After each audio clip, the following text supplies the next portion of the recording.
नमस्कार साथियों। आज हम बात करेंगे एक ऐसे ज्योग्राफिकल फिनोमिना की जो दुनिया भर के मौसम को हिला कर रख देगा। नाम है इसका सुपर एल नैनो। समझने की कोशिश करिए।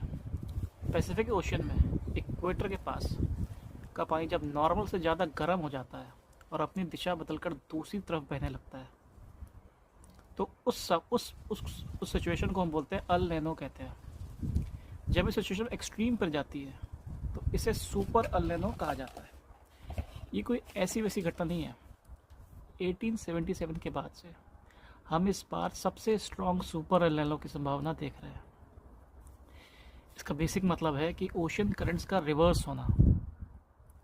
सामान्य स्थिति में करंट्स बारिश लाती है, लेकिन सुपर एल नैनो के दौरान ये बारिश का पैटर्न को बिगाड़ देती है और दुनिया भर में सूखे यानी कि ड्राउट का खतरा पैदा कर देती है। अब इस पे हमारा क्या लेना देना, क्या इंडिया पे क्या असर आएगा, इसका भारत पे क्या असर आएगा? इसका हमारे देश पर असर ये होगा कि अब अपने देश में जितने भी अलग अलग हिस्सों में जो आपने आग लगने की घटनाएं जो सुनी है, चाहे वो तमिलनाडु में हो, राजस्थान में हो, दिल्ली में हो, ये सब बढ़ती गर्मी और ड्राई कंडीशंस के नतीजे हैं। टेम्परेचर 45 डिग्री सेल्सियस को क्रॉस कर रहा है।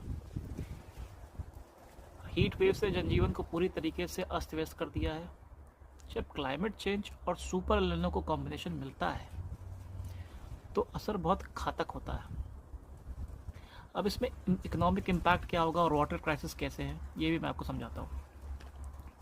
सिर्फ गर्मी नहीं, हमारे वाटर रिसोर्सेज पर भी इसका गंभीर खतरा है।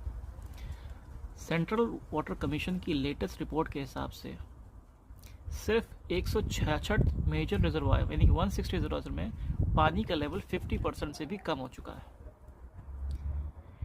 नदियाँ जैसे कि कृष्णा, कावेरी, नर्मदा अपनी क्षमता से बहुत कम पानी पर बह रही हैं। पानी के लिए किल्लत एग्रीकल्चर से लेकर हमारी इकोनॉमिक तक सब कुछ प्रभावित कर सकती है। ये सिचुएशन सिर्फ एक वेदर अपडेट नहीं है, एक इकोनॉमिक वार्निंग है।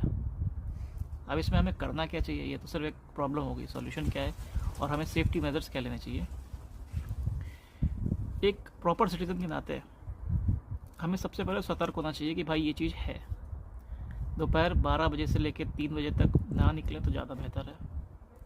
खुद को हाइड्रेटेड रखें और ताज़े फलों और ये सब का सेवन करें। ये सब चीज़ें आपको पता है, लेकिन एक बताने के लिए कि कोल्ड ड्रिंक को एक्सेसिव